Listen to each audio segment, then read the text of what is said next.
Hello, another video we're doing just for fun this week is the penguin that you see here. I think he's really adorable. I used a combination of markers and crayons and of course a pencil. So again, basically get your markers, your crayons, your color pencils, whatever you have to color and draw with together and a piece of paper, and we'll draw our penguin, okay? Thanks. Okay, we're going to start with our paper going up and down, where it's tall and skinny. And as usual, I'm going to fold it in half, make a nice crease, fold it in half again, make a nice crease, open it up, flatten it out, and again now we can see the four sections of our paper and it helps you in your drawing. Now we're going to start off with our penguin's scarf that he or she is wearing around their neck. It's going to start right here on this middle line. It's going to come down about that far, not very far at all. And then it's going to come back up over here, and it's like a smile. Let's go over just a little more. It's kind of hard to judge when you're looking at the camera there. All right. So now I'm going to draw a smile. I'm going to start off really light and sketchy. And once I have it, I can go back over it and make it darker. Then on each side, I'm going to make a curved line, and connect it with another smile. And so like I said, that is going to be your penguin's little scarf. Now we're going to start drawing their head. We're going to have just a little curved line here. And then we want the same thing happening over here. Almost looks like we're starting a little snow globe or something. Try to get them somewhat even, but it doesn't have to be perfect. Like I said, even mine is not going to be perfect. Okay. Then come in just a little bit, and then we're going to make kind of a, I keep wanting to say dome, but round talks. This is their little head. And again, notice how I'm doing it really sketchy, so I'm kind of get the shape the way I want. Come down here and meet the cheeks.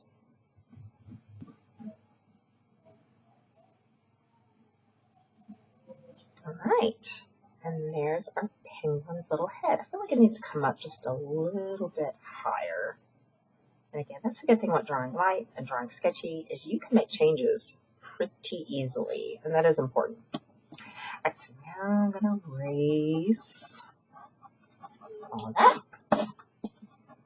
And so now I have the basic shape of my cute little penguin's head. All right, now we're going to start drawing some more of the details on the face.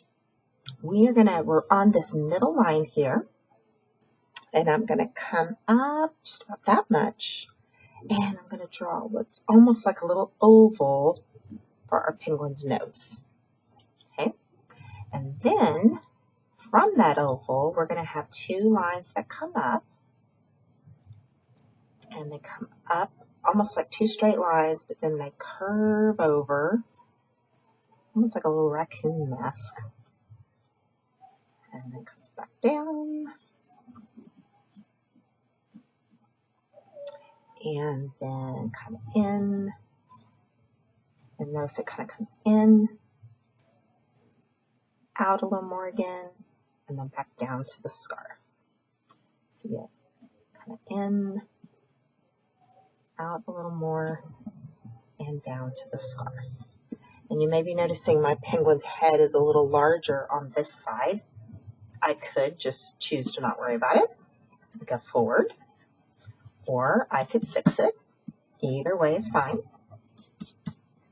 But don't get to the point where you're obsessing over it being perfect, because that's not fair to do to yourself.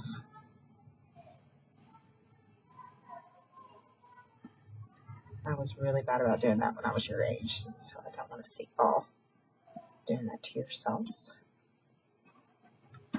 All right, so now I have the basic shape of my penguin's head. Now they need some eyes, of course. Nice round eyes. And they're going to be colored in black eventually, but we're going to make a smaller circle inside. That smaller one will stay white. We're going to make some little kind of blush on the cheeks, like it's so cold they're turning pink. Not that that would actually happen to a penguin. All right. And now it's time to draw some of his body. Okay, so now we're going to draw our penguin's little belly. Obviously, it's down here. It's going to come down about that far. So I'm just making a little line there.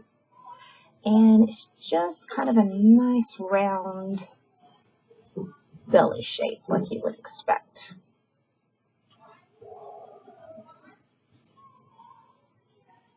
There we go. So there's his little kind of belly shape. And then you have the rest of his body. Kind of mimics it, meaning it's like the same. A little bit of a curve down here. This kind of reminds me of a Weeble Wobble, some toys that existed when I was a kid. Bring this down just a little more. And then he needs his cute little wings. It's kind of like a little oval coming out on each side. And I keep saying he, but your penguin could be a boy or a girl. Then down here, we're going to have their adorable little penguin feet. You know, they have the kind of, oh, that is my timer to go do lunch duty. So I'll be right back. Well, not right back. I'll be back in a couple hours. Okay, it's actually 4 hours later because I had to go do lunch duty, teach kindergarten, first grade, second grade, do pickup duty, take a picture with my team, and now I'm back to finish this picture with you. All right, so we had just drawn his cute little foot over here, and now we're going to draw another foot over here. You know, he's got the cute little penguin feet. And again, just do it kind of sketchy so you can get the shape you want it to have. I'm not doing my best work here. If you hear any noise, that's from the kids in after school care. All right, I'm just going to try to adjust this foot a little bit to make them look like they're the same size. All right, and now we need to work on his cute little hat. Okay, so with his hat, we're going to draw right on top of his head just a little bit. I'm going to draw a line like this. It's kind of a rainbow line. It goes right over his head, just a little bit off the edge. And then I'm going to have a line that kind of slopes up a little bit. And then another kind of rainbow line.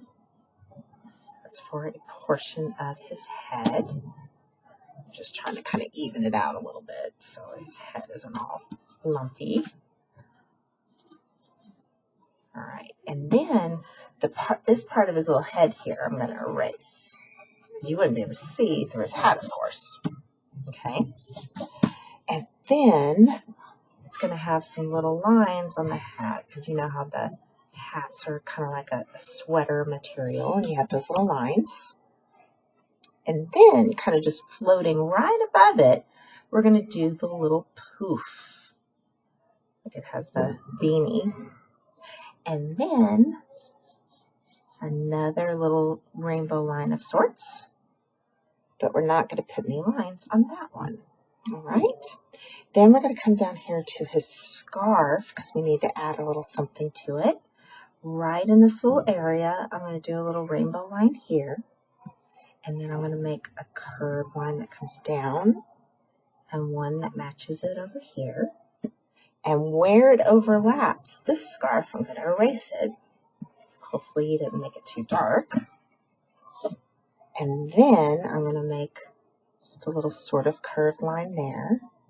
And then I'm going to make one here, like the scarf is kind of coming under it, like you know how you tuck your scarf around your neck. All right, then we need our horizon line. Our horizon line is right at the halfway point. But don't make it perfectly straight because it is supposed to be snow. So there's the horizon line, and all that's just going to be white. And then you can do with your sky what you want. The example I found on the internet was just super simple, just like clouds and a sun. You can even have the sun kind of peeking out from it. And you know, how many clouds you make and where you put them, that is entirely up to you. Again, it's your picture. You're the artist. All right. Maybe a little, I guess it's a little low for a cloud, but I just feel like it needs a little something else. All right. And then the next step, I know those of you that have been at Smith for a long time know what's coming, and it is our fantastic, wonderful Sharpie. So we're going to Sharpie over absolutely everything we made, even the clouds.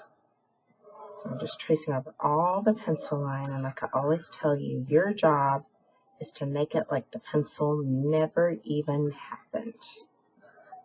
If someone came in and looked at your picture when you're done, they would think you were so confident that you drew it with a Sharpie. So I'm going to fast forward to finish my Sharpie. You can hit pause to finish your Sharpie. And if for some reason you don't have Sharpie, you can always use a black crayon, a regular black marker, maybe even like a pen, or just press down harder with your pencil to make it a little more bold. But the idea is to make it bold and dark so we can see it really well and it looks really good. Okay? So again, hit pause, finish your Sharpie, and I'm going to fast forward. Okay, now I just finished my Sharpie, and I have not done the erasing yet. In fact, I'm going to go ahead and do that real quick. Remember, if you used Sharpie, you always want to take your eraser and erase any pencil you can still see. If you didn't have a Sharpie and you had to use like a Crayola marker or a crayon, I don't recommend doing this because you could smear your marker, and of course you don't want that, or your crayon. But if you did Sharpie, that's the nice thing with Sharpie, is it's permanent and you don't have to worry about it smearing. But you do have to worry about getting it on your furniture. Always protect your furniture. All right, so now I'm going to dust this off.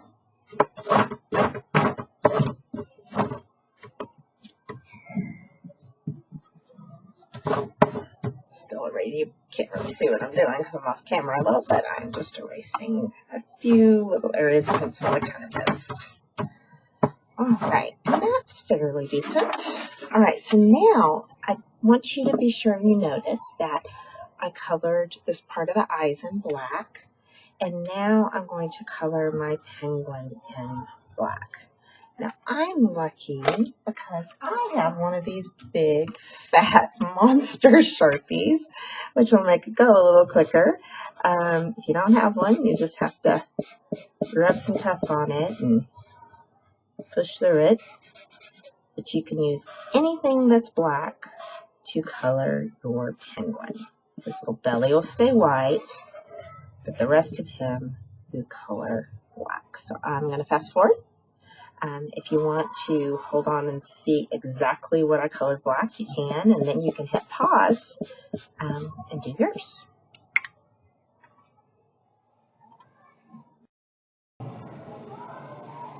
Okay, so now I have my yellow. I'm going to color his little nose yellow and his little feet yellow. So let me fast forward to do that real quick. You can use anything yellow to color yours. And ta-da! They're colored yellow. Now I got my pink for his little cheeks. Fast forward. Ta-da! Now I'm going to get a red. I am going to color two things red. This part of his hat I'm going to color red, and his scarf I'm going to color red. All right, so let me fast forward for that. All right, and ta-da, you see the red's done. Now I'm going to color green on this portion and the little top part of his beanie. So let me fast forward through that. All right, and ta-da, there's my green. My green's a little darker than I wish it was. I wish I would have used a lighter green, but I'm a little late for that now. But if you haven't done your green, you might want to test it out on a scrap piece of paper and see if it's too dark and you want to go lighter. And I've gone back to my yellow because I'm doing my little sun up here. I'm kind of highlighting the little sun rays. And then, of course, this part of my penguin is going to stay white. My clouds are going to stay white. And my ground is going to stay white because it's all snow. And the only thing left that I need to color is the sky. Now, I'm going to use crayons for the sky because I've talked about it before in some of my other videos. If you're doing a really large space, using a marker might not be the best plan in the world because, one, it tends to run out of ink really fast, and two, it's hard to make it look neat and nice. You have to be very diligent and take your time and pay attention to what direction you're coloring if you want it to look the best you can make it look. Okay, so what I like to do is just use a crayon on the larger spaces because I just feel like it looks a lot nicer and it has a softer look and it doesn't look so heavy, right? Especially for things like the sky. So let me fast forward to finish my blue, and you can pause to do your blue. All right, and there we go. There is our adorable little penguin. I just love him. He's so cute. So I hope yours turns out good too. I hope you're happy with it. As always, please share it with me. You can use the art show submission form, or you can email it to me. If you're here on campus, you can, of course, just show it to me, and I'll take a picture of it with my phone. All right, so I hope you have a great rest of your day, and thank you for watching.